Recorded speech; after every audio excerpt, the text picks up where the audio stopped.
So, hello, Catherine, and welcome to the show. Thank you so much for joining me today. I've been really looking forward to this conversation ever since we were introduced by our mutual good friend, John Atack, and especially after reading your brilliant memoir, The Bad Cadet.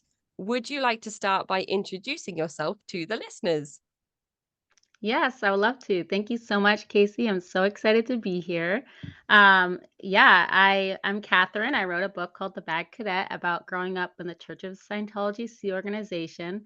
And I'm so glad that you read the book because it's way more exciting if the interviewer has actual questions for my book. So I'm so excited to talk with you. The idea of writing a book from the perspective of a childhood in the Scientology, in the Church of Scientology, especially the Sea Org, must have been so difficult when it comes to all of the acronyms and the loaded language that the Scientology uses. And you did such an excellent job of allowing the book to be accessible for people that haven't necessarily lived in that environment or understand Scientology to a point where you would know what those acronyms mean.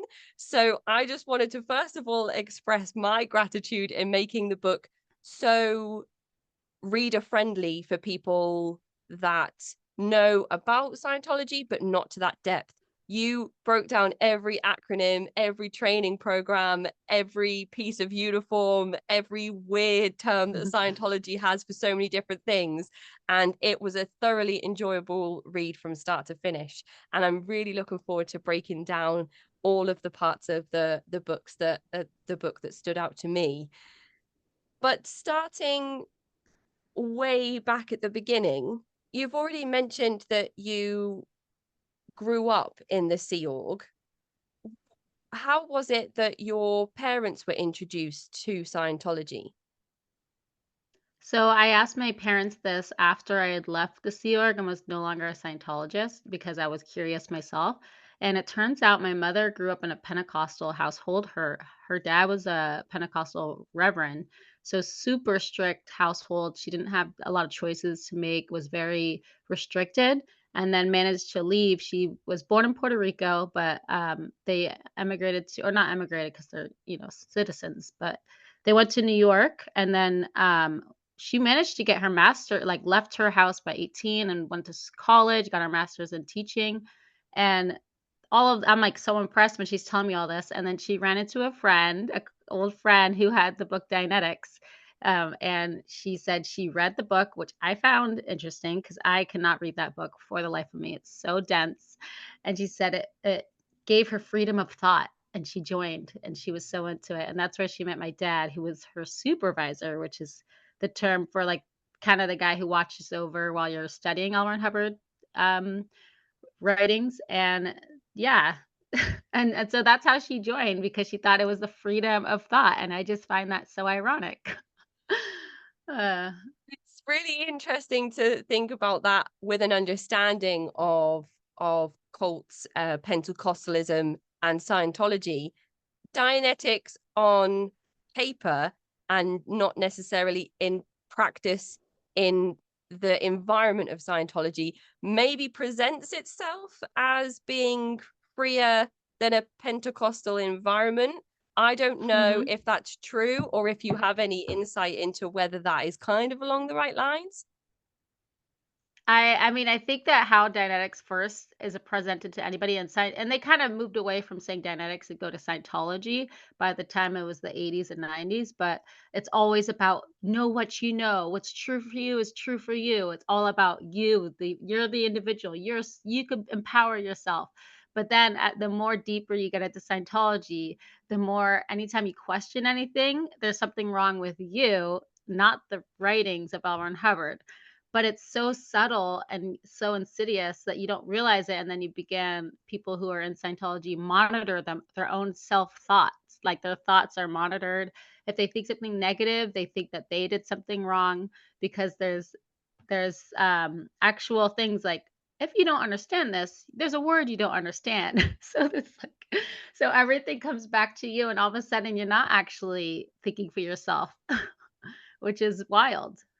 It's like a a psychological prison, but for your own thoughts and feelings. Yeah. And that's such a difficult thing to unpack.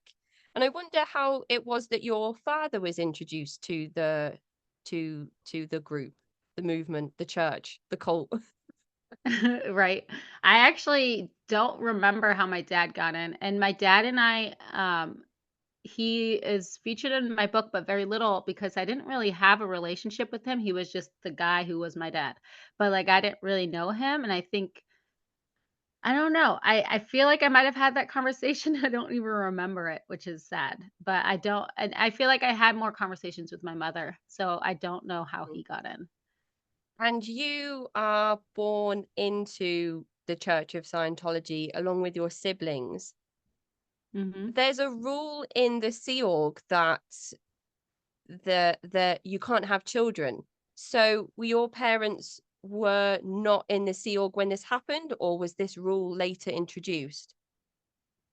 So it was later introduced. There was all these children now, and they're having to make schools in Los Angeles, and it was very chaotic schools. It wasn't well run, and I think somebody high up was like, "This is too much of a nuisance. No more children." Here's they put like a policy order out, and they said no more children are allowed. And it was 1984, or it was like so it was like 1989. I'm sorry, around there. I was already born at that point. I was the fourth of four kids. So, I grew up believing I can never have children, which is a wild thought. And like you read it in the book as I begin to wonder about that. Will they ever change that rule? Because I want to have kids. It's a touching part in that book when you speak to your mum about potentially leaving the Sea Org because you want to have children, and then your mum could have grandchildren. And it's interesting because sometimes when these discussions between children and parents happen within these high controlling environments, there's often righteous anger or disappointment. But your mom never really, from the book's perspective, expressed that. She was always kind of like, "Oh, Catherine, you're in trouble again. I'm going to give you a hug. We're going to go back to what we were doing." But it was kind of like maybe you felt some of that in person, but in the book it always came across that your mom was just always kind of endearing in those short exchanges that you were able to have. Yeah, I love that that came across because, yeah, my mom is a very sweet woman. Like, I love her so much. And even to this day, even though she chose to not have me in her life, like, I love her. Like, I want to try to get her out. I'm trying to figure that out. It's hard because she has to want to leave, and I don't have contact with her, but it's just, she has that spirit of a kind person. So even when I was, like, messing up all the time, hence the bad cadet, she was always just like, yeah, she could be disappointed, but, you know, she was also, like, understanding in a way. Like, I didn't feel like she was judging me, which is amazing. I think I disappointed her, and I'd feel bad about that, but I never felt like she was, like, mad at me or hated me or something for that, Yeah, yeah. Not which like is some of the impressive. other adults as you were Yeah. growing up, and their expressions and their verbalizations towards you as your rebellious streak grew in nature, which is my favorite theme throughout the book. Just this gradual growth in your rebellion. It's an incredible thing, especially as you work your way through to the end. Um, and something I didn't realize until reading The Bad Cadet was just how regimented and structured the organization is from the generation that you came from as someone born and raised through the different ranks before you got to the Sea Org. So I wondered if you could just talk the listeners through what that setup looks like and what the children in your peer group and your age group would have been expected to go through before reaching this point where you can join the Sea Org if you're allowed to, in air quotes, if you're invited to or selected. Yeah, it is just wild that they managed to all of us children from the time we were 5, 6 years old knew we were going to join the Sea Org. That was our purpose. So there was no like, I'm gonna be a doctor. I'm gonna be a veterinarian. Like this is our goal, is just to be in the Sea Org. And from the time when I was 8 years old, turns out it was actually 9, but that that's later in the book. But I didn't know my age, and that's another just part of life because I didn't have parents around. I was separated from my parents, so me and my friends, we get sent to what's called the Cadet Org, and it is regimented. There's a commanding officer who is a cadet. He's about 13 to 14 years old, or she, it would vary. And then we all have are assigned jobs, which are called post. It's very military like. Everything we muster up, we are at attention, we do dress right dress. It is very we all know where we're supposed to be. There's a schedule that we follow, and that's just how our life is. And it turns out it's a mini Sea Org. We're basically already being in the Sea Org, but we're at a very young age. And they would incorporate some school. So like in the morning could be Scientology studies. So we're studying L. Ron Hubbard technology, but written for children. And then we would have in the afternoon, we would do what's called 3 Rs, which was reading, writing, and arithmetic. And then either before or in the evening, like it depended on what time your schedule was, you had your post, which was like you could be a deckhand, which would mean instead of being on a ship, though, we're on land, we would be de-weeding the hillside, or you'd be in the galley cooking. So we'd all have jobs that we'd have to follow. So at a young age, we were used to considering ourselves adults in small bodies, and that we were capable of doing pretty much anything that an adult can do.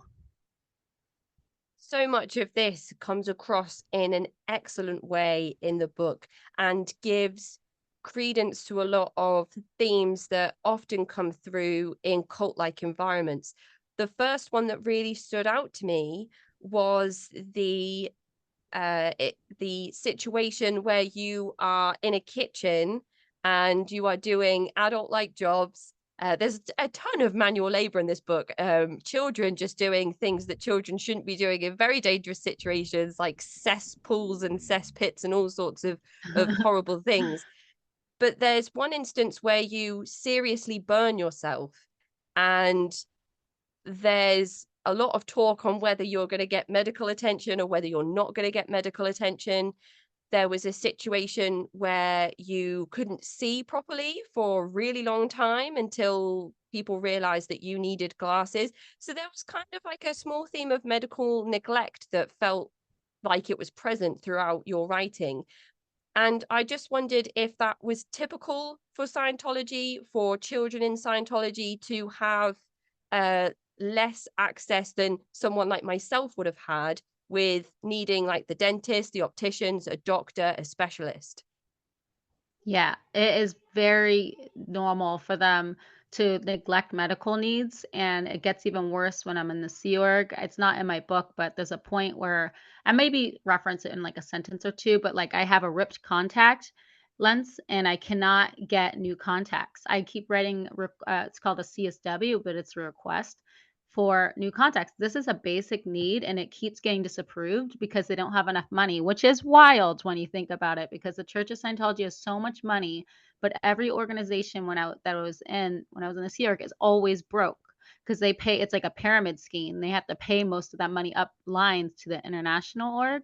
So, and I didn't know that. I just thought we didn't have enough publican paying for services, but we do. It's just a lot of that money had to go up to up lines. And even at the ranch, they wouldn't get paid. Orgs wouldn't pay for the kids at the ranch. They would have to pay a certain amount per kid if they're how depending which staff have children.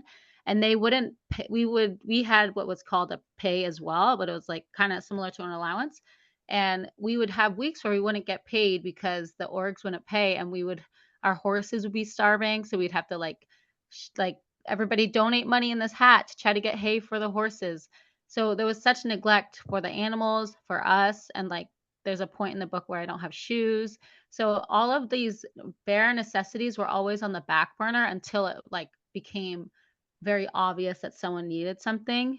And I don't know what it was where they decided to take me to the eye doctor. It might have been when we would watch movies. I was like this close to, I would always have to be in the front, like squinting at the screen. And they're like, why is she squinting when she's right up against the TV? um, but yeah, and it's very sad. So like my mother and my dad, I wonder how they're doing because they both are in their 70s now, and that there's a known thing that they don't do well with going to the doctor and taking care of people. So Yeah. yeah. The situation around your finances was particularly stressful to read about, especially considering you're a child without the direct support of your parents, separated from your family, being thrown into these roles where you have to act like an adult or take on the responsibilities of acting like an adult with things like manual labor and working in massive kitchens to feed tons and tons of people. And the situation around the incorrect age plays into the difficulties in you accessing finances to support yourself with bare necessities like toiletries and underwear and socks. And I wondered if you could just talk the listeners through your experience through the whole finding out that you were a year older than you thought you were. Yes. Yeah, so I call my mother and I'm like, "I'm so excited. It's my birthday. I'm turning 9." She's like, "No, you're turning 10." And I'm just flabbergasted. I'm like, "I am not turning 10." She's like, "No, you're turning 10. Like you're already 9." She's like, "You're born August 4th, 1985." I'm like, "My birthday's August 5th." So she's like getting another fact wrong on top of it. She's like, "Oh, sorry. I started in labor on August 4th." I was like, "Okay, fine, whatever." So even from that, because of that confusion of my age, so I lost a year of my life is what it felt like, which was really hard. And my peers, who I thought I was on the young end of my friends, now I was one of the older ones. And at that age, as everybody knows, it's so important, like how old you are. And on part of that, like you're talking about with the pay and the financials, like I didn't have a social security number, and we would be get paid, which was registered with the government, which is wild too, that they like that these children are all getting these paychecks. And it was about $15, 13 some after FICA was taken out. I still don't even really know what FICA is. And that's something for the government. And then I stopped getting it because I didn't have a social security number. And they just never filed for one. So then it was another year or two. And meanwhile, all my friends are getting paid and I don't have any money. My parents aren't sending me money really or rarely, or I'm writing letters. I need shoes. So I was under extra neglect on top of being neglected, which was just bad luck. But well, also poor. Like my parents should have gotten me a social security number. Yeah, yeah, Yeah. absolutely. And those sporadic interactions that you would manage to have with your parents when you'd phone them and hope that they would pick up and be able to talk, or they would phone you and you'd have to run to get to the phone before they had Yeah. to hang up, and you'd hear that they were on site wherever you were located at the time, and you'd manage to have those small interactions and just be like, have you got any money you can give me? I need these things. Can you help me? And sometimes they'd have a few dollars on them, and sometimes they wouldn't. And it was really tough to read those parts of the book. And I don't know how you feel about it now, because I suppose that's all you knew when you were growing up. But as a parent yourself now, do you reflect on young Catherine and have any thoughts and feelings about those situations? Yeah, I mean, I look back and I'm sad that my parents didn't have the wherewithal to pay more attention to me and that they felt everything was fine. They literally thought everything was fine. And um it's sad that I was ashamed for myself, even though it was not my responsibility. Like I was embarrassed that I didn't have shoes, or I at one point had only one pair of underwear and I get teased by my friends for it. But and the way I look back and I'm like, "Oh, man, that sucks," but it also doesn't really weigh on me. Like, I don't know, I it wasn't my responsibility, so Yeah. I don't, like, dwell on it now in the present, and I definitely make sure my children have what they need, that's for sure, though. Yeah, yeah, absolutely. And Yeah. during those moments where you are struggling in the book, it's fascinating to read the typical interactions that you have with other kids that I can remember having when I was at school with other kids my age. So you have these beautiful moments of carefree fun and messing around with other kids, spraying each other with hoses, laughing around, falling on the floor. There are a few really great friends in the book that lend you shoes, that lend you a bike, gives you a bike when they move away. And then there's the other side of that where kids can be mean and nasty and tease. They go through your diary at one point. So even in this high control environment, there are still these moments that you're able to capture in your book of children being children. And at the end of the book, you reveal that you're still in touch with some of those people that you grew up with. And I just wondered if you could explain to us what it was like to live with a group of children, to grow up with those children that are around the same age as you. Yeah, I love that you noticed that because that was a big question of what I had in my book. Like, I felt it was important to capture what it's really like to be as a child, and that includes the joyful moments. Even though you could say, "Oh, I grew up in the Sea Org, it's horrible," but we're all children, and children can find joy wherever they are. And it can be dark, but it also could be happy. And there's a lot of silly moments where I'm like, "Oh, I want to ask out this boy," and sometimes I wondered when I was gonna write this book or when it's coming out, I'm like, "Oh gosh, some people are really gonna hate it because it's got a lot of the frivolous stuff." This is just, the doubt as a writer when you doubt yourself. But I thought, I was like, I want to tell my full story of my arc as a child and growing up in Scientology. So I kept all that in. So I love that you love that. Um, and all of my friends, so we all grew up together. It there is something strangely magical about how we all were when I look back at that time because we were there was like no adults.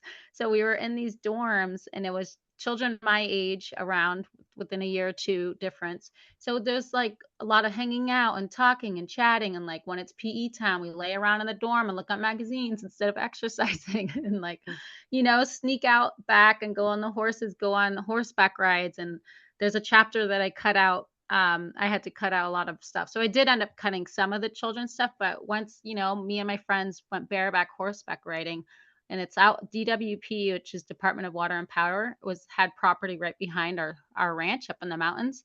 So it would go for miles and there'll be nothing, no houses. Wow. It's just gorgeous. And we decide to gallop back. You're not supposed to do that on horses because they go really, really fast because they want to get home. And my horse just like collides with another horse of my friends and I go flying off and like fly onto the other horse next to me and then fall off of that horse and then the other horse jumps over me like I totally could have died. But it was like a crazy adventure and then I just have to walk back to the ranch like we're like we catch the horses and we like walk back with the reins. One of them ran off. But it's like these crazy adventures like that. There would be other times when we would like go like rollerblading down the mountainside on the road, just like free, like boom, like really going at it. And if like a car came around the corner, I'm like talking about dangerous situations, but they were really fun and nobody got hurt, luckily. But Yeah, yeah, yeah. I there's love a those lot of moments. yeah, there was a lot of that. And even though, so with that though, you would also have, and I think this is normal in some sense, the tattletales, but in the Sea Org, if you like notice something wrong, you have to write it up. So it's the same at the ranch. So you would have your friends that you trusted, and then the friends that you knew would like tattletale on you if you did anything bad. So I think I try to capture that too, like the ones who are like very upstats and role followers, and me who's not. Like I'm always trying to like see what I can get away with. Yes, And yes. I thinking that I'm love still that. upstat though. That was the funny part. I Yeah, always was like, yeah. "What? Everybody does this." Yeah, so still thinking that you were keeping to the rules and playing by the book and finding little loopholes, and it's just I love those moments that are also in tandem extremely frustrating, where you have this moment of clarity and think, this is it. I don't want to do this anymore. I'm not good at it. I'm bringing everyone else down. I might as well just go. And then you'll have a conversation with somebody where you'll either feel re-inspired or re-motivated to try again, or in spite of them you're like, well, I'll just do it the way you think I can't do it, and then we're back to kind of being in that environment. But there's so many moments where you're on a trajectory and then you're brought back in, and I feel like I hear that so many times in these conversations that I have with people on the show. But the frivolous parts Mhm. that are in the book that you mentioned, I love that. I I bring to attention as much as I can the purity culture that exists in so many of these different groups that are explored, where people are told not to talk about sex, people don't learn about sex, people don't learn or embrace the LGBT community. There's so many things that are just pushed down and squashed in these groups. And teenagers go through all of these developmental stages, these raging hormones, these changes in chemistry, attraction to people. And I've never read a memoir from written from the perspective of a child into a teenager that is going through those motions in the way that you wrote it, because I Mhm. remember being around my friendship groups and everyone having their first kiss and being like, "Oh my goodness," and you Yeah. captured those moments of growing up so well. I love those parts of the book, so I'm so glad you kept them in. Thank you so much. Yeah, I thought it was important too. And my friend who read it, who was mentioned in my acknowledgments, was the one who was like, "I you managed to capture what I was like as a child, but you're growing and up in a cult." So it's like I could Yeah, see myself where you are, which was really cool to hear because yeah, that's what I didn't want it to just be like a cardboard figure growing up. Here's what happened to me. March, march, march. Like here's all the steps. It's like what was I emotionally going through and how am I feeling? And even like choices when I decide to join the Sea Org or rejoin, like I failed to go in the Sea Org once because I was too out ethics, which means too naughty. And then when they're trying to get me to go back, I only choose to go back because there's a hot guy on the EPF. Like these are what teenagers do. We make horrible choices based on superficial reasons because that's how we feel and like that was how I was like I was very um what would make me happy in the moment and also oh I guess it helps the group if I do it too like that's the yeah. side benefit. Yeah. I feel as though a lot of people must have those mechanisms and thoughts though. What can I do right now that will help me in this situation? Whether that's help me feel better or help me um stay more in ethics, things that will help you either progress or stay out of trouble or out of the hot water. And sometimes it can be something as small as a handsome guy, or Mhm. getting a position that might pay a little bit more money, or hearing from your peers that have moved on to the Sea Org how amazing it is and how you have to be here, and then feeling again re-inspired that maybe this is what I want to do. There's so many parts that are explored in the Bad Cadet that just give all of those moments, and it's brilliant, as I said at the start, to get that insight from somebody who doesn't know too much about Scientology, to have all of these things broken down. But you grow up as a cadet in the Cadet Org, and you have your siblings around you sporadically as you do with your parents, but you have a little bit more of an opportunity to connect with them when you're in the same space. Do you remember much about how your siblings felt about Scientology when they were growing up, and whether they still feel that way now? Mhm. So I was the youngest, and then it was Jason, who's Judson in the book, and then I have my two oldest in the book. It's I'm like, what did I give them for their names? Anyway, I have an older brother and a older sister, and I'm protecting their privacy by not giving their real names. But the one who's closest in age to me, he's out of the Sea Org and Scientology. And it makes sense because in the book, he's the one I'm closest with. We talk about leaving when I'm 12 and he's 14. We have these conversations, which come to realize as I talk to my cadets that are all out now and we talk about the past, these conversations that I was having was not normal. Like I was definitely an unusual case in the Sea Org, and there was a few others probably like me too. But for me to be honest with myself and have these conversations, like they were never having those conversations about Hmm. wanting to leave. So Jason was having those conversations with me. and he actually is gay, and we grew up in a homophobic environment, and I didn't know that when we were growing up. And there's a moment in the book where I wonder, and people wonder about it because he likes to do dancing with the girls and make up dances to Ace of Base and like all that.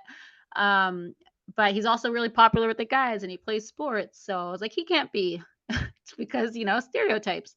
But and L. Ron Hubbard considers gay people perverts, basically, is how he defines them, which is really messed up. So I was like, oh, there's no way, because my brother is not a pervert. He's like the best.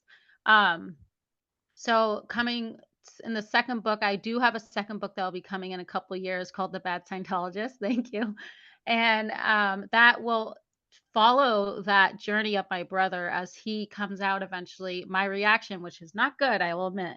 And because I grew up, I was scared for him, but my reaction was selfish in the way that I was just, I don't know, like I didn't think about what he needs. Anyway, you will read all about that down the road. But he moved here to Minneapolis. It's where I live. So we see each other. I just saw him yesterday and we're really close. And my other two siblings who are older, they were always rule followers. Always, always. I was close with them, but I was not very connected with them. So my sister, who is 44 now, is still in the Sea Org. I'm like, please come out. She has disconnected from me and doesn't talk to me. Um, and unfortunately, my other brother passed away in his like mid 20s. Yeah. Oh, wow. So yeah, but he was a sweetheart, but a big he would have still been in the Sea Org, and I think he would have disconnected from me if he was alive too, unfortunately, because he would have thought it was the right thing to do. But um yeah. There are some beautiful moments between you and your brother as you go through the book, and the moment where you decide to kind of run one more lap around the field to hatch a plan on how you're going to tell your leaders that you want to leave is one of my favorite moments. I'm so glad that you get to have that relationship outside of Scientology with at least one of your direct family members, Mhm. because you can piece all of your experiences together and say, oh goodness, do you remember this, and what about when that happened? And I imagine those conversations with your cadet friends as well are always really interesting. Oh gosh, yeah, it's so good. And I just had a girls trip with three of my friends that we grew up together. One of them is in the book, and it's just so fun. And we have such a great time. But they've lost their parents too. But we're like, oh well, we have each other, you guys. Like, we have our freedom. Like, we get to do whatever we want, and we're not, you know, um, monitored, and we're not muffled. Like, our speech is not taken away from us. So we're very like grateful for that and to have each other. Yeah, absolutely. And I guess in some ways they are your family. They were the people that you Hmm. spent the most time with, the people that you grew up with, and I think that that's really special. So I'm really glad for young Catherine that she's been able to maintain those relationships later in life, because of course, unfortunately, in many of these situations that isn't the case, especially with suppressive people. The term that Scientology uses for people that leave Scientology and then talk out about the horrific abuses that take place in Scientology, and the shunning policies that are in place for individuals to be disconnected from their families, is something that's all too common in the majority of groups that we discuss on this podcast. So knowing that you have those connections with people who are also outside is quite refreshing in a way, and Hmm. it's really nice to hear that. And before you move up to the Sea Org, there are a lot of instances of you getting into trouble and taking the um getting freedom in the small ways that you can, whether that's asking to go to the bathroom and then going off for a walk, or asking to go and change your clothes and then go for a lie down, or reading your book. There are so many moments where a little rebellious Catherine comes through, and just you have these little moments of gold where you maintain some type of control over yourself. And I think that that's my favorite theme that goes throughout the book. You do end up in the Sea Org, and for people that might be listening who haven't heard too much about Scientology, can you explain what the Sea Org is? Yes, the Sea Org was developed by L. Ron Hubbard for when people were so dedicated to Scientology, they would basically join what was called the Sea Org, and it was named that because it used to be on ships because they were. I didn't know this until later. They were trying to avoid being taxed by governments, so they were out at sea.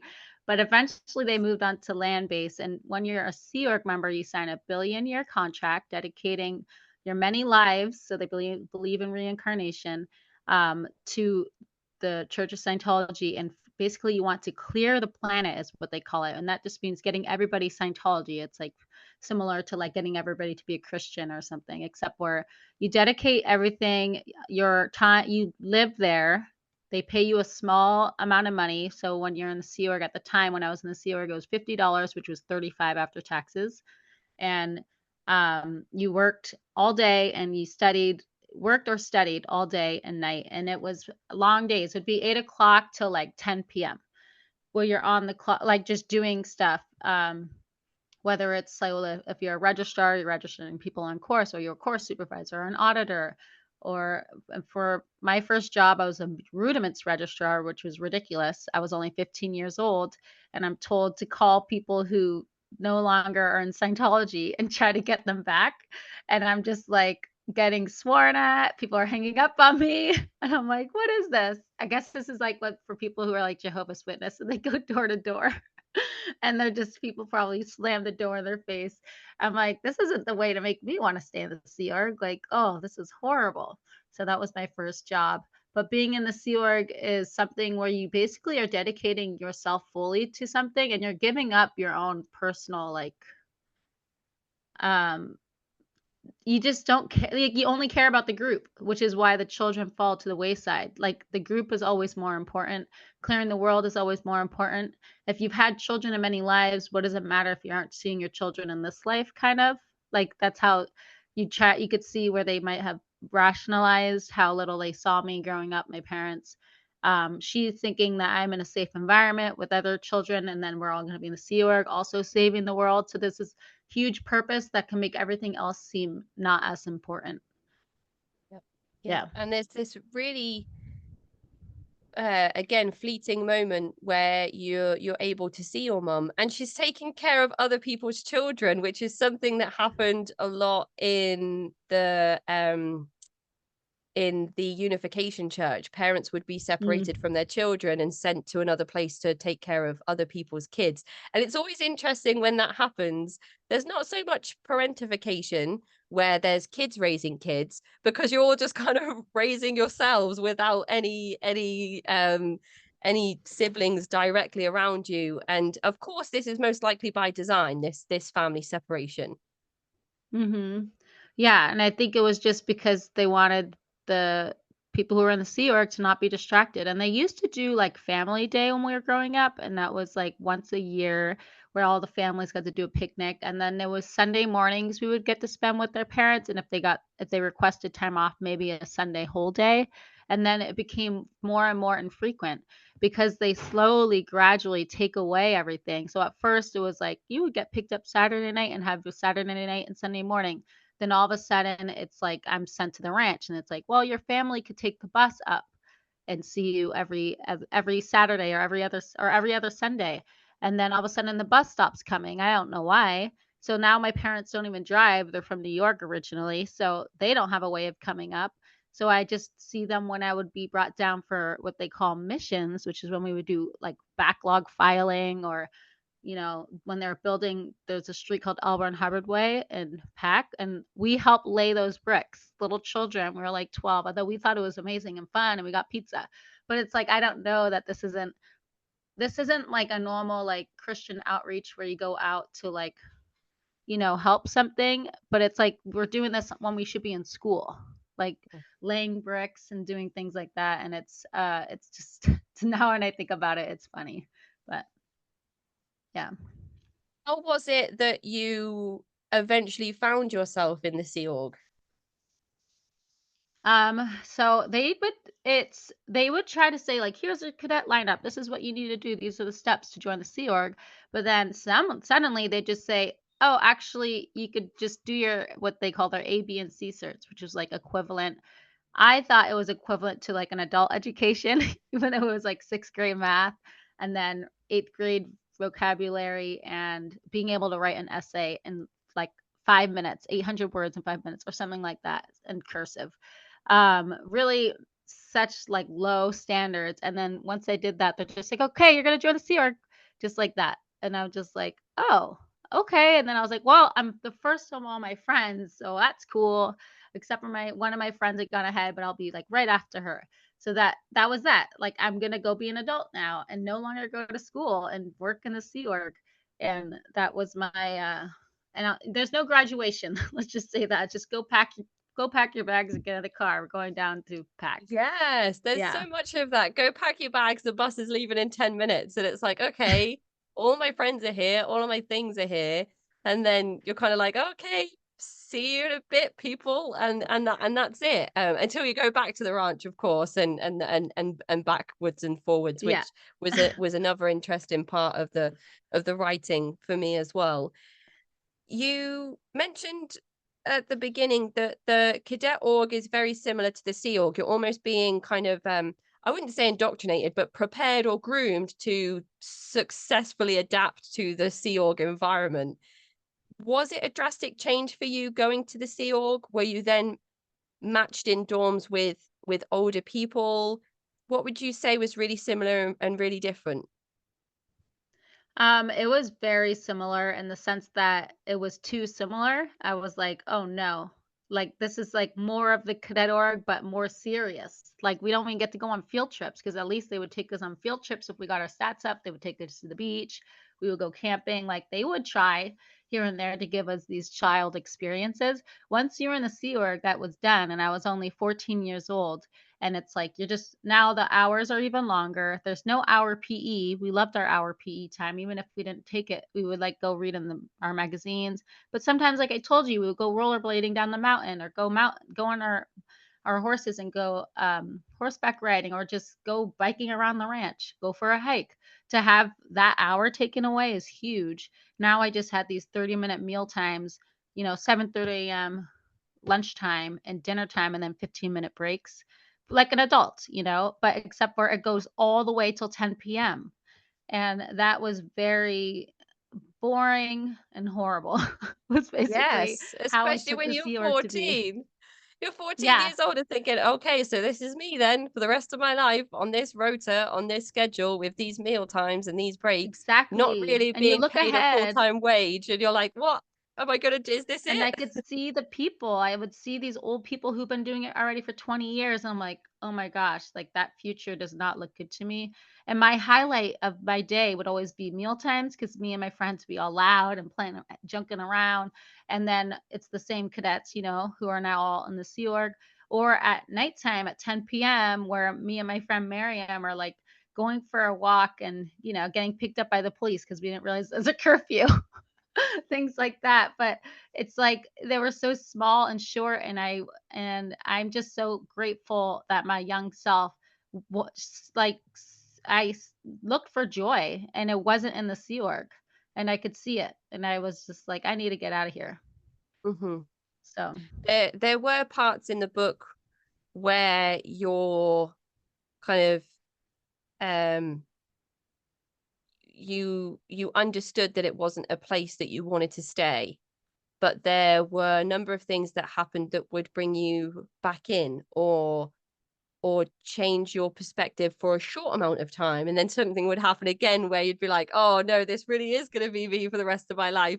Could you talk the listeners through a couple of those examples where you thought, I'm going to go, and then you ended up staying? yeah, so like before, like one time, I'm just trying to, like I really am doubting it. I don't like my job as the rudiments registrar. I'm having a hard time and I'm like, maybe I should go. But then Sea Org Day happens, and that's like when they do a big ceremony. And one of my good friends who was at the ranch, and like we have a great time together. He's in his uniform and he gets promoted, and a couple of other of my friends. And I'm just seeing them on stage, and I'm like, you know what? Like, look at them. They could do it. They're on purpose. And so I'm like, I am gonna do better. I am gonna go to post on time. Probably still won't go on study, but I'll at least go to the roll calls. And then like, so I just try to talk myself into being good again. And then the boredom just keeps getting me, or like I just don't like it. And then eventually I choose like, okay, I'm gonna blow so that I can get someone's attention. Blow is when you leave without permission. Well, when they notice that I'm gone, they're gonna want to help me because I need help. I don't know how to be a robot, basically, was my problem. And that's like an example of how I would try to like fix myself in a way, because I didn't understand why it was so easy for some of my friends to just be good or be what their version of good is. Mm-hmm. The Sea Org's version, which is to just march along, follow everybody's rules, and be content in that. Yeah, yeah. And this was something that was happening before the Sea Org. You left at one point and you hitchhiked and you got picked up by um thankfully a good decent Yes, person thankfully. that took you back to the ranch. Then there's another point where you write a letter to one of the people who is higher up saying, I don't want to be here, I want to leave. And then they bring you in and they say, okay, I can see there's an issue here. And then position it like they're doing you a favor by Hmm. moving you to this different location that you think is going to be big and beautiful. And it turns out to be kind of like a dingy block of flats. And then another realization that, oh, this is more of the same. There's actually nothing here that's exciting, nothing that's going to change how I feel. And there's so many of these moments that are built into the book where I'm like, this is it. She's leaving, and then there's something else that happens. I And know it's got to be frustrating in some way for maybe for some readers, but it was real, like that self-talk, because like, yeah, I get persuaded back, but also there's that big part of like, I want to save the world too. What's more important, me or the world? So it's like me trying to be less selfish. So like when somebody persuades me, it was almost an easy persuasion because I'm already indoctrinated into thinking my purpose is to be in the Sea Org. And every time I tried to veer off, I get pushed back. So yeah, it happened too many times to count. But it all led to me eventually leaving. So the good thing that was that I'm proud of is that I was questioning things even at that young of an age, and that I held on to it and it was never squashed, which was yeah, really, which I admire about myself now as an adult. absolutely, absolutely. You have this strange cognitive dissonance as within the narrative of the book of knowing you don't want to be there, but being picked up by truckers, by police officers, by people who are like, hey, where did you come from? And you're like, oh, from the Church of Scientology building. And still having these thoughts in your mind, like, I'll tell them where I'm from, but I can't say anything bad about Scientology, even though I'm trying to leave Scientology. And there's these really conflicting thoughts. So it feels as though your brain is telling you to leave, but also the the indoctrination that you've been exposed to throughout a lifetime at this point is still stopping you from passing over that threshold completely.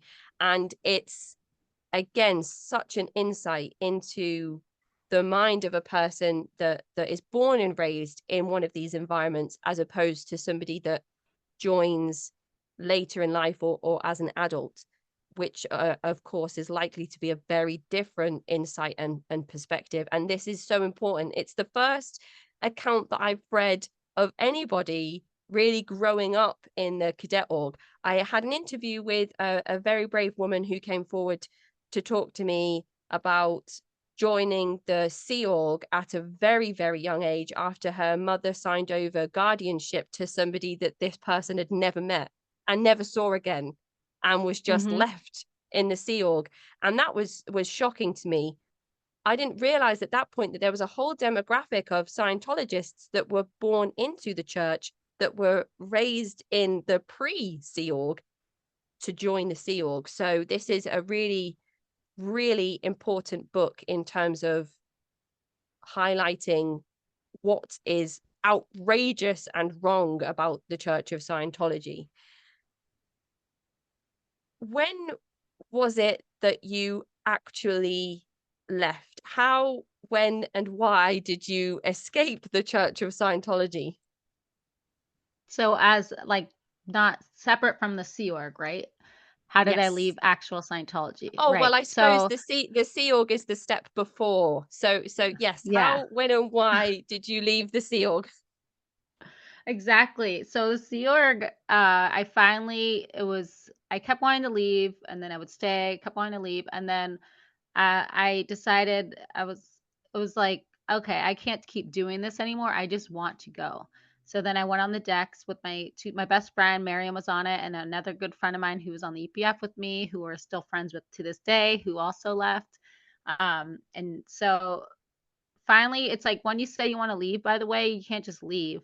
They say we have to get a sec check, which is like where you get confession. You could compare it to where you have to sit and confess to all of your misdeeds. They go through a list and ask you all these questions, and they're very random questions too. Like, have you ever been in the CIA? Like, it's so stupid. Or like inappropriate questions. Have you ever masturbated? Have you ever like? And I'm 14, 15 by now. I'm not answering these questions. So I just lied, but I was good at tricking what's called it's called the e-meter, which is like a lie detector. I figured out at a young age you just have to think about happy thoughts and it would be just fine. So that that was really frustrating because first they can't find you an auditor to get a sec check because we're low on the totem pole of priorities. So we'd just be laying around in our dorms, and then all of a sudden security would come and check on us. They have security guards everywhere. Then they'd be like, "Hey, you guys need to do work. You can't just be slacking off." So then they would like have us like stripping wires in the parking garage, or like waxing the floor of one of the service organizations late at night. And we did that for a few months, but finally when I got a sec check, then I was like, I passed it after like an afternoon, and then they're like, okay, you could go. And my mom had a sister I had no idea about in Florida, so she sent me to go live with her and my cousin who was 17. And by then I was 16. I had just turned 16. So then I went there. So that was how I left the Sea Org. But I left the Sea Org still believing in Scientology. So Yes, it's like yes. very, yeah. I hope I didn't give away too much there, but it's obvious that I'm not in the Sea Org, but there's a whole nother story of how you can leave the mind control of Scientology, because I dearly, truly believe that Scientology was going to save the world, that people who are Scientologists are powerful people. If you are, especially you're what's called OT, which is the higher levels of what Scientology achieves. I didn't know what that meant because it's all a secret. If anything's a secret, then there's probably something wrong there. Red flag, right? But I didn't know that. And I'm just like, oh, one day maybe I'll be OT and I'm going to donate all this money to Scientology. And like, it's funny that my big purpose was to give money away. Like, I knew that that's what they wanted. Yes, there's going to be another book. So I'm really excited to read in detail about all of those things and how you kind of changed from where you are at the end of that book to actually leaving Scientology altogether. But there's a few things you said in there that I am really interested in hearing some more about. You mentioned EPFs. This is something that you became quite acquainted with during your time in the Sea Org, and I wondered if you could just talk through that piece of lingo with the listeners. hmm So the EPF is called the Estates Project Force, and it was when you join the Sea Org, anybody who wants to join who gets recruited to join the Sea Org. So for the cadets, we were just told to join the Sea Org, but for Scientology, young Scientologists, they were preyed upon a lot. So they would like go to Scientology schools, the Sea Org members would, and recruit young Scientologists. And the parents who are Scientologists are like, yes, yes, go take my child and let them help save the world, not knowing that you're giving your child up for like labor trafficking, and like they're going to just be working themselves and not having any yeah, freedom. But the EPF is what everybody would go on to, and we'd wear a blue shirt, said Estates Project Force, and like blue shorts, and you have to run everywhere. We all were assigned work to do. So we would be basically the janitors of the church, cleaning the whole, like service orgs, cleaning the bathrooms, or we'd be cleaning the dishes for the main big galley that would be feeding all of the Sea Org members. So a lot of manual labor, just like at the ranch, and then also studying. There's 5 courses that you had to get through. It was supposed to take about 3 weeks, and then when you were done, you would be what was called graduated. You just get like announced, everybody would clap, and then off you'd go to the Sea Org. So it was supposed to take 3 weeks, but it would take some people up to 2 months, including myself. And yeah, and that was called the EPF, and they have them at every Sea Org base, even to this day.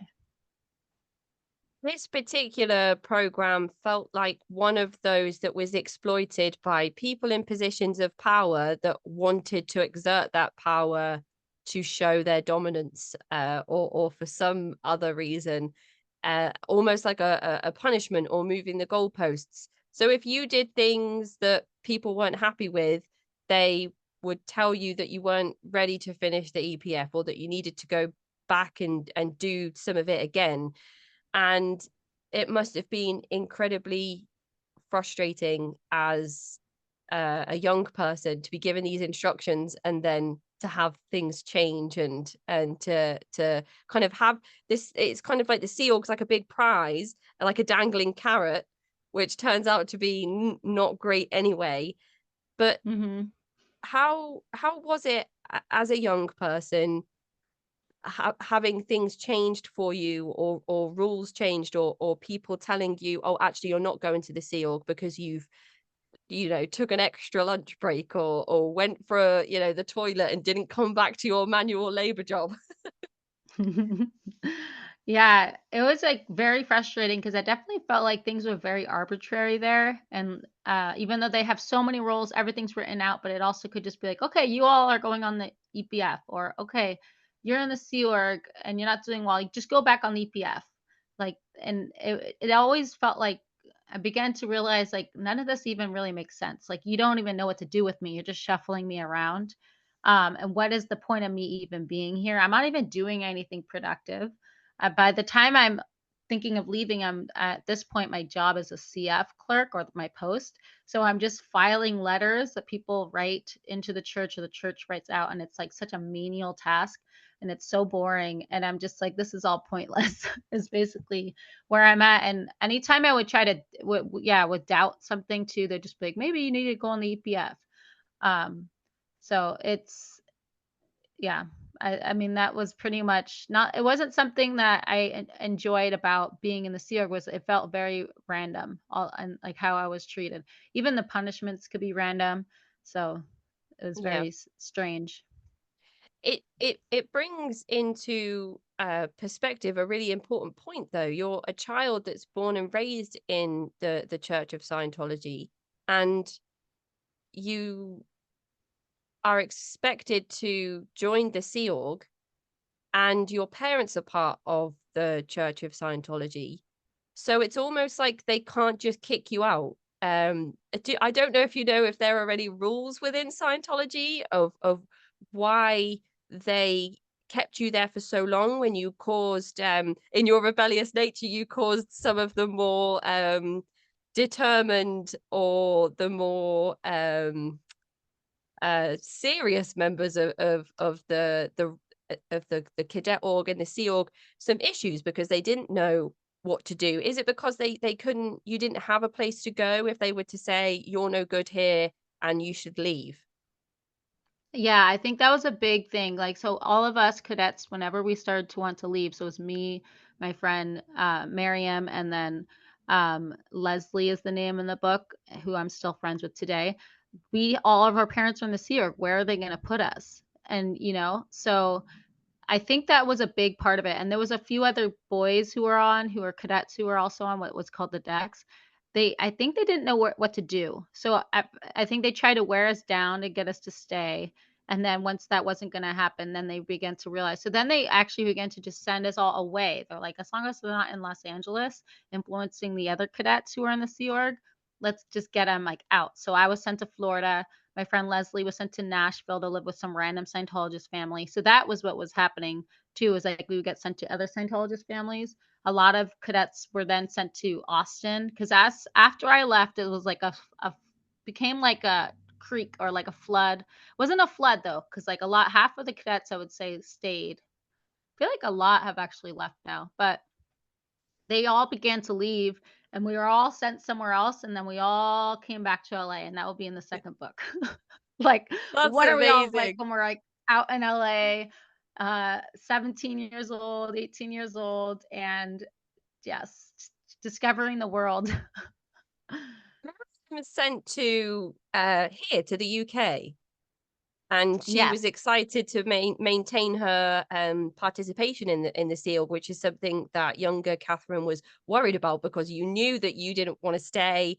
Nothing that you said seemed to be able to change your friend's mind, but obviously she changes it on her own somehow down the line, which is really exciting. Yeah, so she's writing a book too. So I'll get you in contact with her when her book comes out because her story, she was actually on Leah Remini's show, The Aftermath. And so she was abused by her father. So her story will be a very different story. She helped me so much with my book. I think you read in the acknowledgments. She would read Mhm. it and give me feedback. She loves my book and supports me so much because she's like, you're capturing everything that is the Cadet Org, so I can focus on her story, which is going to be a different, it'll still have the Cadet Org stuff, but it's just a darker story because her father Mhm. abused her and how the church covered it up and how much trauma she had to go through. So she'll talk about that herself, of course, but I'll connect you guys when that comes out. But Absolutely, I yep, would love that.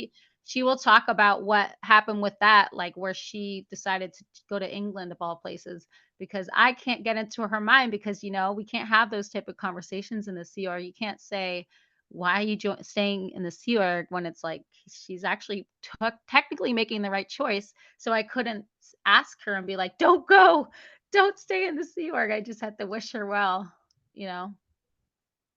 I can't wait to see how those pieces fit together and how your friend writes about you from her perspective as well is going to be really, really interesting.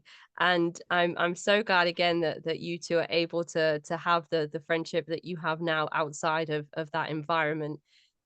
So without giving away too much, because I can't wait to read part two of this story, how is it that you left the Church of Scientology altogether?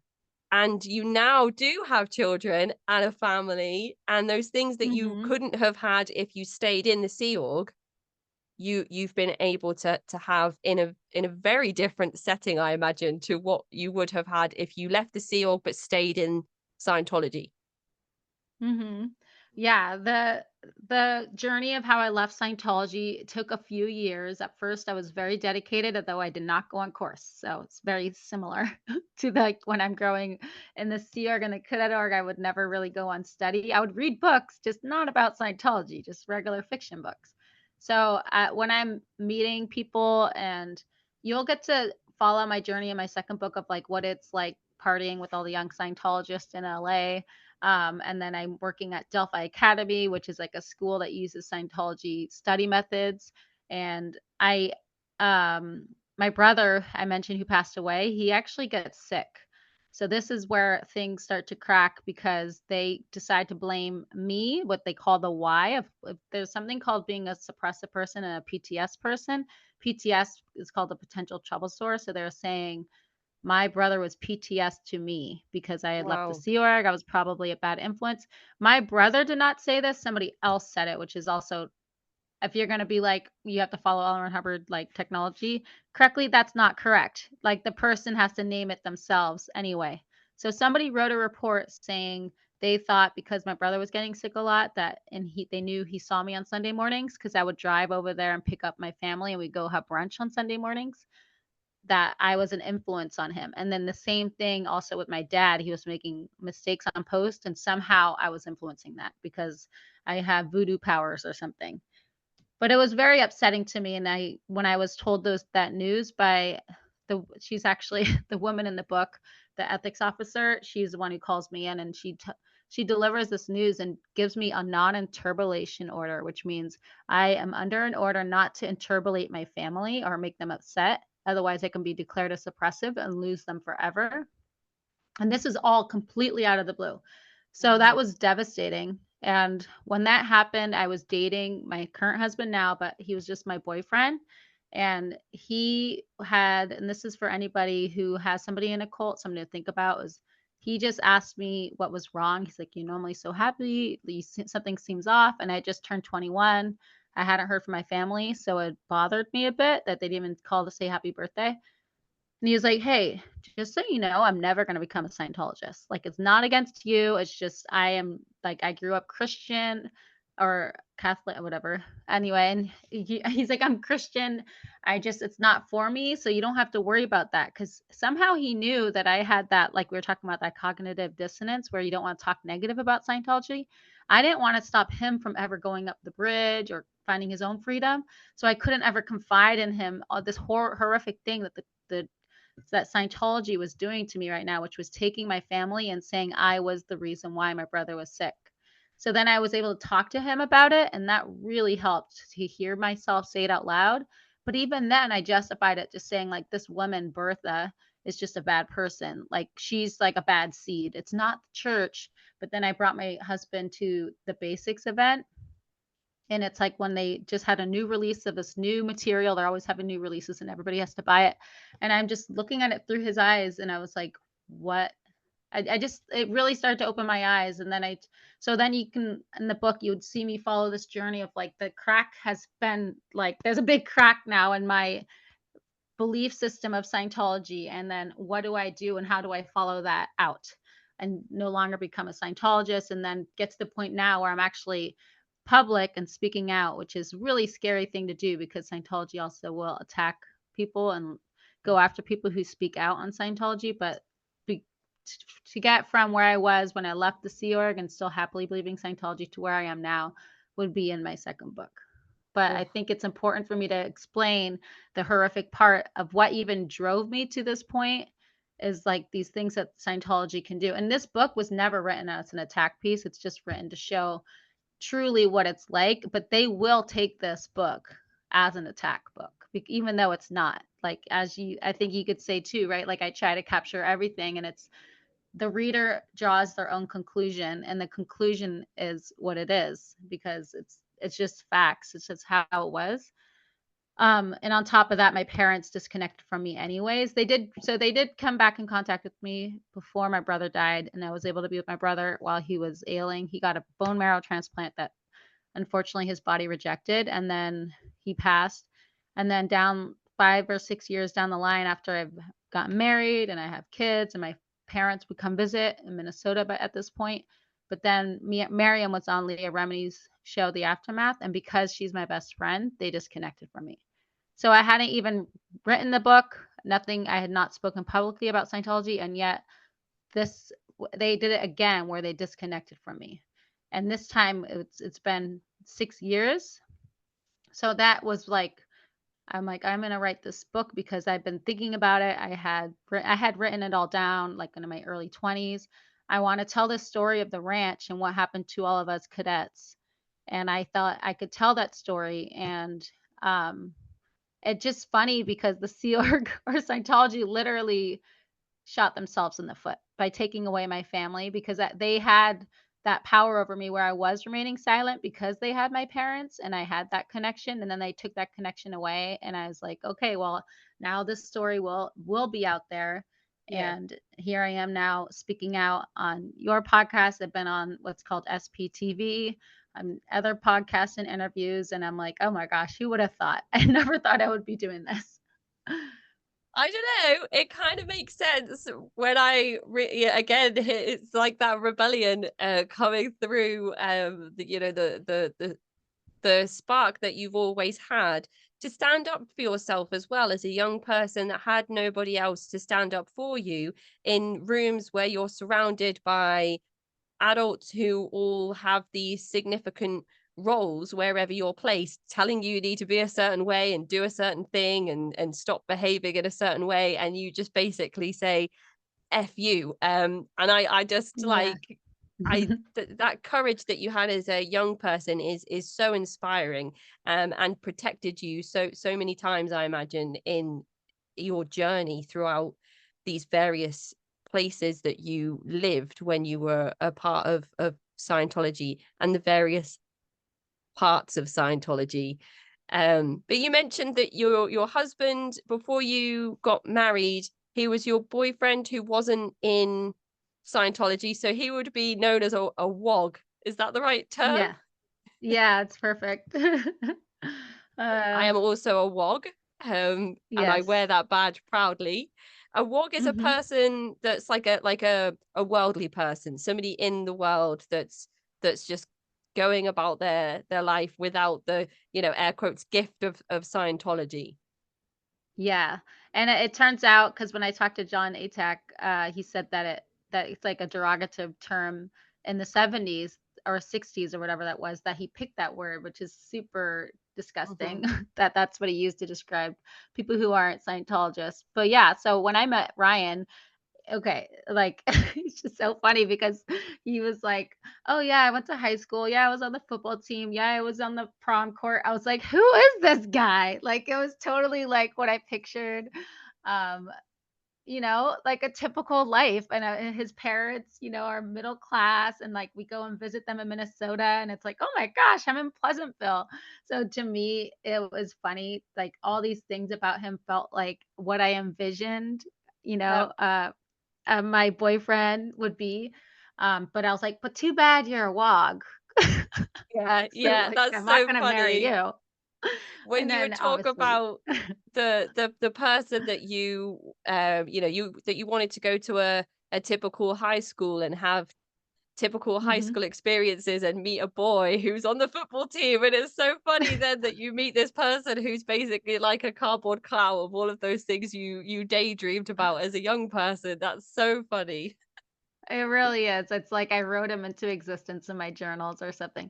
But he is a very sweet, sweet man, and that was also something that I really, really appreciated, is like that sweetness, because as you could see, we're very hard. Even as cadets, we teased each other mercilessly, like children, and then in the Sea Org, like there's not a lot of sympathy there, or empathy. And like he is just a really nice guy, even to this day. He's my husband, and I love him so much. But he was able to have these conversations with me about Scientology because he's empathetic and he can listen. He didn't judge me for being. He knew it was a cult, but he wasn't going to say that to me because he knew I wasn't ready to hear that, and I had to figure that out on my own. So to have somebody that is, if anybody has somebody in a cult, like just listen to that person.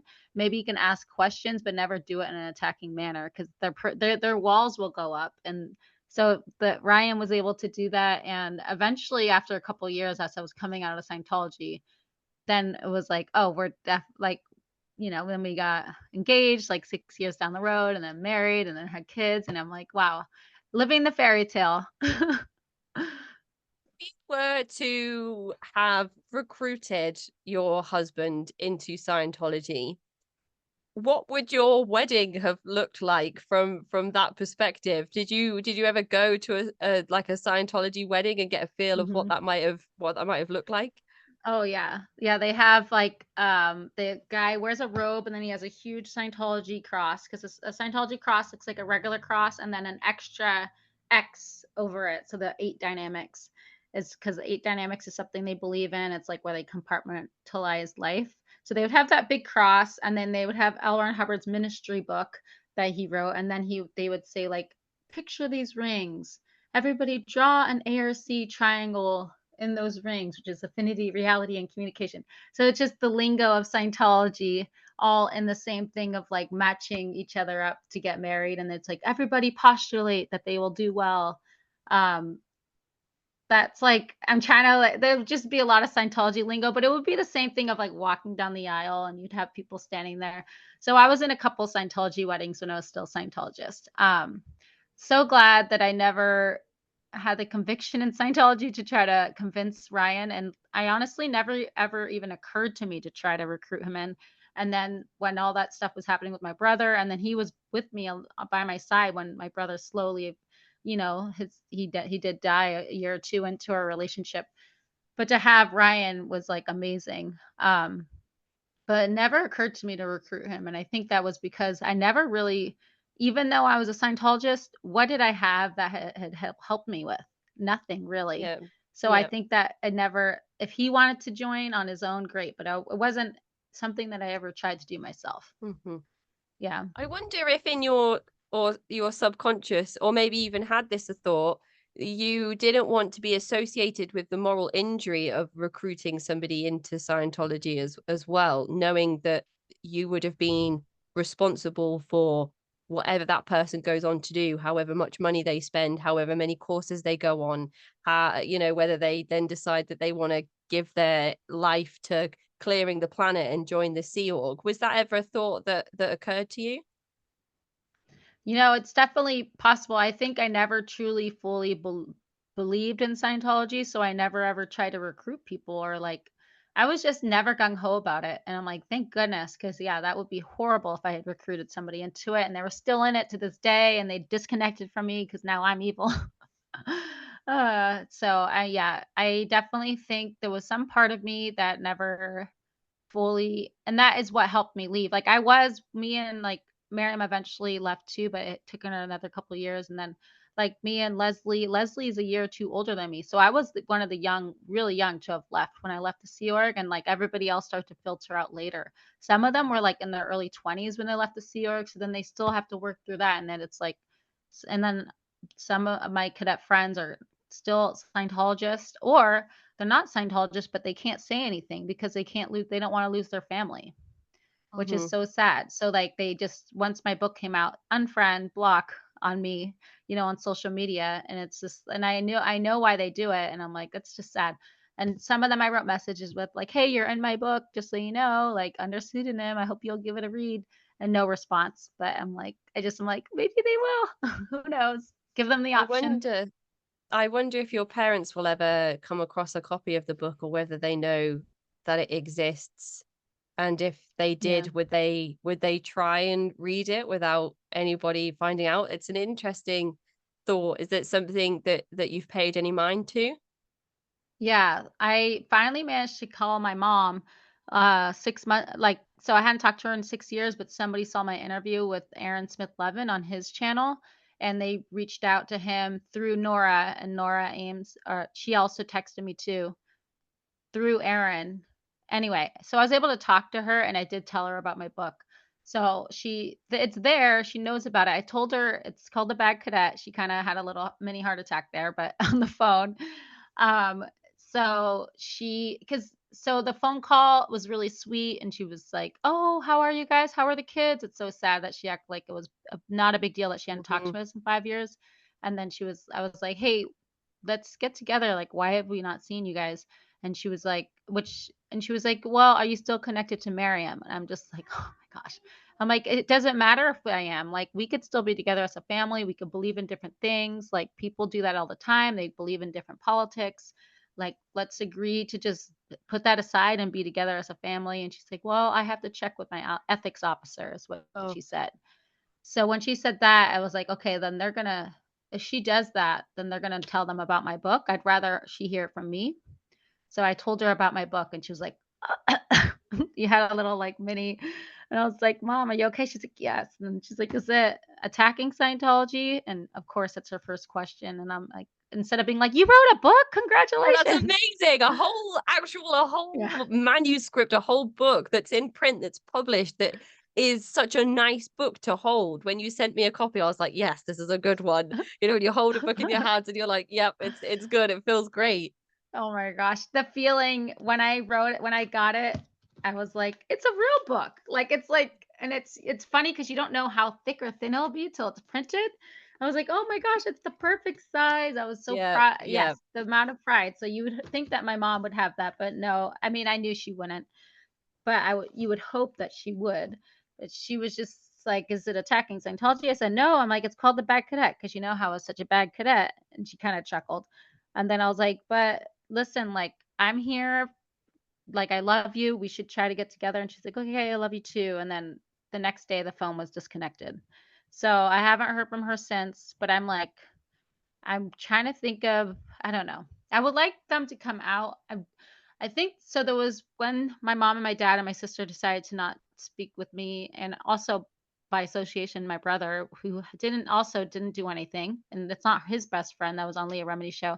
We didn't do anything, but they're I think they're like closing down the hatches in Scientology and like trying to get rid of any external influences, like hardcore. And there was a while where I kept trying. I was writing letters. I was sending flowers on Mother's Day, on birthdays. No response, no response. They sent out a holiday card with just them on the picture to all of our relatives. Me and Wow. Jason aren't on it. Like, it was very hurtful. I got a therapist because I was like, this is like, I need to decompress. I need to like talk about what's happening here. And then I kind of just let it go. I was like, it's out of my control. It's their choice. Hopefully they'll reach out. And I worked on my book, raising my children, and just having my happy life with my family. But now I think I'm to the point where I'm like, I kind of want to like make more of an effort and try to get them out and like enjoy their last days just living, and like what's the Yeah. point of them wasting away there? But how to do that is the question. So Yeah. I'm starting to think about these things, and my yeah. I Well, mean, they I don't guess, like if anybody watches or listens to this in the Sea Org, it's like, why do you keep the elderly there? Like they're not even working anymore. So it's like just let them go. It yeah, would be nice. the idea of medical neglect and the amount of stories that you hear of people passing away within Scientology because they were declined medical care, forcibly withheld from accessing medical care. These are some of the more extreme cases that you can read about on the internet of people being locked in rooms and given Mhm. weird, Lisa salts, McPherson and so on. y- yeah, weird concoctions of L. Ron Hubbard's idea of like vitamins mixed with something else will cure people of cancer. And of course that must be something that concerns you as a person that has elderly parents in Scientology. But it's my understanding that if you are clear within Scientology, you're not supposed to get sick. So, do you think that the idea of blaming you for your brother becoming ill was you were used as a scapegoat because it pokes holes in the teachings of Scientology? Yeah, for sure. And I think it's the same. Like there's so many people that people have talked about. There's a lot of cancer in the Sea Org that people have cancer, and it's probably because they're not getting physicals. Because at certain ages you have to start monitoring everything. And if they're not going to the doctor, then you will like you can catch cancer before it's, stage one, stage two, whatever. So I think it's just that medical neglect, and yeah, make that make sense. Like, why is there so many people dying of cancer who are Scientologists who are SEAC members? It's because the like going to a doctor is kind of like you don't really do that until you're actually sick. Whereas you need to be doing preemptive measures always and just getting physicals, and not it's like, oh my gosh, I'm actually like coughing up blood. Like now you're too late. So Yeah. it's yeah. So for my parents, I'm definitely wondering. They said that they were doing well and that they go to their doctor appointments, but they also have a policy of good roads, good weather. Like if you're talking to a suppressive person, you only say good stuff. Mm. And so I'm like, how much do I know is true? How are my parents doing? I would love to see them in person and know for sure that they're okay. And we'll see. Yeah. Well, I hope so. I truly hope so. I mean, it would be great to hear from you one day. And, I guess I've got material for a third book, if this big change happens. And I really do hope that that's the case for your sister Mhm. as well. Yeah, Um, and the nice thing is my sister is there. I tell myself that she will keep an eye on them because I think yeah, that's true for her. So I'm like, at least my sister is there. So that keeps me a little bit less stressed. Because I yeah, do think she like would be like, "Hey, are you going to the doctor?" Like she would advocate for them. So yeah, but it doesn't change that I still would like to see them. And I would like to see her. I'm like, oh my gosh, come on out, come and join me. That would be yeah. amazing. We'll figure it out. Or maybe we won't, but I'm gonna see what happens. The last few pages of the book had kind of a shocking revelation for me just before I got to the end. And I think that I knew about this anyway. But it was strange to hear it from the perspective of somebody that was born and raised in this environment and didn't really have a choice. The incurring costs and charges that people have for accessing or being basically told that you have no other Isn't it? choice but to go on auditing courses. I've read so much about Leah Remini's, being told that she has to sit in a room for 12 to 18 hours and do auditing and then be charged like, something wild like Hundreds of $10,000 thousands. an hour. Yeah. So I think I knew that this was something that existed, but I never thought about it from the perspective of somebody that was a child, that, as a young person that's told you, you're going to have to do these courses, you're going to have to do this auditing, and still like incur these charges. So I wondered if you could just talk the listeners through how that works and how much money you just kind of left the Sea Org and you're like, oh, I owe a debt after all of my manual labor and everything that you contributed to the existence of these places you lived in, you somehow left with a debt to the Church of Scientology. hmm Yeah, it's absolutely wild. So L. Ron Hubbard defines a freeloader as somebody who joins the Sea Org and takes courses or auditing and works in the Sea Org, but then when they leave, you have to pay back for all those courses and auditing. So that just deters a lot of people from wanting to leave because they don't want to even have that debt. Because imagine if you were trained up to be a class 5 auditor, which is like like 30, $50,000, $60,000, 70, I don't even know. So expensive. And then you left. So I had cadets who were put onto training when they were 13 and 14 years old who did reach that status. So when they left, they owed $50,000, which is ridiculous. They didn't choose that path. And they were like doing courses that they were assigned to do for the Sea Org. Now, luckily, me being me, I did not go on course because I had kept sneaking off to my parents' room to read instead. So I had only the EPF to pay for, which, believe it or not, was $5K, which is also ridiculous. $5,000 that I was supposed to pay back. So when I was a good Scientologist in LA, I would give them like $5 here and there just to say I was paying off my freeloader debt. So then I could be like in good standing somewhat. And luckily, I think the most I paid out was probably like $50. But eventually, I think somebody like found out that cadets were having to pay these freeloader debts, and I think they canceled them out, but I don't know for sure.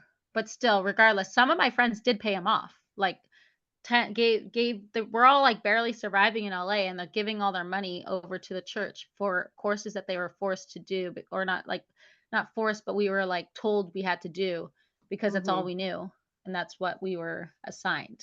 Pretty That's wild. so wild. I mean, 13, 14 years old taking, the class 5 auditing course. I don't even think nobody understands the value of money at that age, let alone somebody hmm that's raised in a place where you work 12 hours a day and you get paid like 20 bucks a week. So it's wild to me that children at such a young age are being thrown into like mountains of debt. Like it doesn't it doesn't like compute. It was It's like so wild. it would be like a parent saying, in the world, oh, you lived with me for 18 years and then you moved out for uni, so here's all the money that you owe me for all the years that you lived in my house. Yeah. It's No. It doesn't make just goes sense. to show how money hungry the church is and how little they care about people. Like it's just wild and very horrible. And I'm like, I feel bad for the cadets who did pay off the freeloader debt because that's like money they could have put towards their future. Yeah, yeah. I mean, how did I know that the wealth and the power and the status that Scientology has and the collusion with certain police departments and all other mad things that makes Scientology hmm at least sound like a criminal organization. Um, it, I would say it's would definitely a criminal organization. Yeah. would they be able to enforce this freeloader debt somehow? Is there like I know you sign $1 billion contract. Is this what it's all written into? Because I know that Scientology has a way of just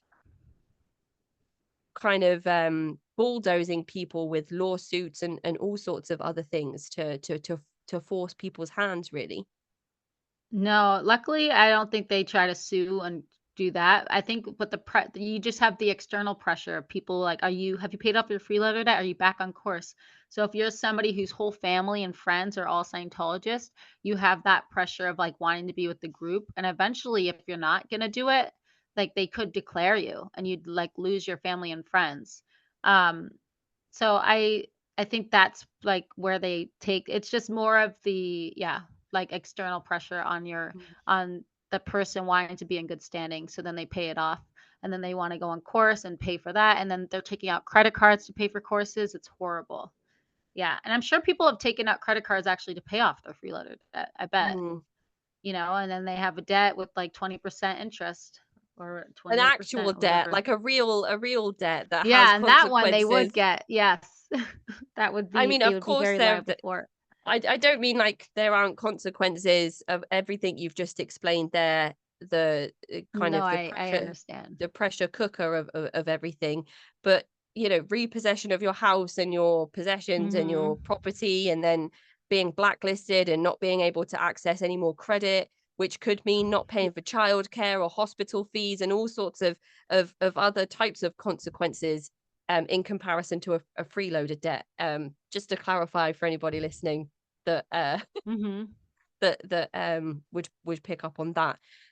So I guess that kind of leaves us to ask you where people can find a copy of The Bad Cadet and any other things you have in the works, and when we can expect a kind of a precautionary release date for book number 2. You can definitely expect my book number 2 probably actually I have no clue on the date, but I would say like 2 years is my goal. My kids are going back to school soon. That's when I can really get the ball rolling. I've gotten a couple chapters in, but I've got one like I now know how to write a book, which helps. So I think this one will come a lot smoother. If you want to get The Bad Cadet, it's available on Amazon and print and then everywhere for ebook, and Audible will be coming soon about October. So follow me at the Bad Cadet if you'd rather get Audible and you want to wait for that. You can follow me at the Bad Cadet on Twitter or Instagram, and I will let everyone know when the Audible version is out. And also, you can always DM me there. I talk to people in there all the time who read my book, and it's always fun. Have you had Yeah. some really wonderful feedback from people that have picked up a copy? Yes, it's been so amazing. Okay, my cadet friends were amazing. So some of them I had offered for them to read the manuscript and they're like, "No, I don't want to go back there." They don't want to read back this year. But when they're like, "I'll read it when the book comes out." And then some read it and they're in my acknowledgments who were on the PF with me or the Cadet Org and they loved it already. But then so the ones who hadn't read it when they read the Bad Cadet were like sweet, so sweet, like literally in tears over it. They're like, "You captured our childhood, you validated our experience." Like, and they're like, or they'd be like, "That scene had me laughing." Like when I'm like describing like a teacher or like when I'm flipping somebody off, they're like, "You're so bad, Catherine." Like I remember that. So like a lot of joy too from it because like we both talked about, I do keep all of the child silliness in there along with all of the darkness. It just really, I think I captured like that kind of world that we were in. And so to get that feedback has been amazing. And then for people who are not Scientologists who have been reading it, they write to me like, "This was like, weirdly enough, your childhood was like growing up in my abusive family's household about the rules and control and how they would doubt things." So it's been interesting in that sense that it's kind of more of a universal book, which is what I was hoping for. You were talking about how I tried to write it in a way that was accessible to anybody. It was very intentional. I was like, I'm not going to do a glossary. I'm just going to try to describe what's happening or the words so that anyone could read it. And it's been so amazing. And people are getting like fired up about Scientology, saying like, "It shouldn't be a religion," like when they DM me. So I'm like, this is good because the more people who know that, the more we can get rid of that religious status, I hope one day, because millions of dollars are being hoarded by the Church of Scientology that can go back into the community instead Yeah. would be amazing and back into schools and education. Yeah. Well, You've offered validation to others through your writing, and others have been validated by reading your writing. So it's all amazing. And I so highly recommend The Bad Cadet to everybody who is looking for their next book to read, their next memoir, their next educational piece on Scientology. Anybody that's looking for something to read, The Bad Cadet is the book that you should pick up next. Are you narrating the audiobook? Yes, I'm narrating it That's myself. that's so exciting. I love it when an author narrates their own memoir, because when there are parts of like singing, and when there are, when you're mocking somebody, you can really hear the way that it would have been said. And I just think that that's Yeah. really exciting. So maybe I will listen through the book a second time when it's available on Audible. So that's really exciting.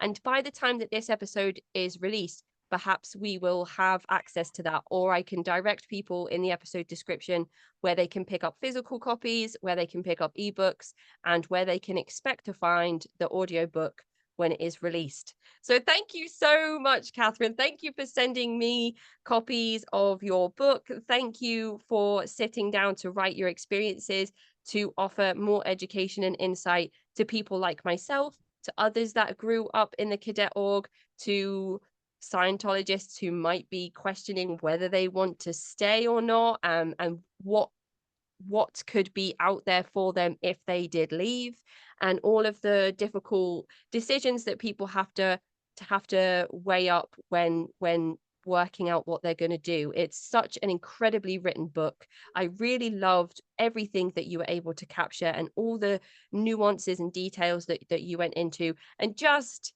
making it easy to read, because Scientology is not easy, and L. Ron Hubbard is not easy, and his writing and his madness and his acronyms and everything is not easy, but you really made it feel like it was. So thank you so much for your writing, and thank you for your time today as well. It's been so great to sit down and chat. Oh my gosh, thank you so much, and I really, really appreciate how much you appreciate my book. It really means so much to me, so thank you, and thanks everyone for listening. Thanks, Katherine. Enjoy the rest of your day. Take care. Bye. Bye.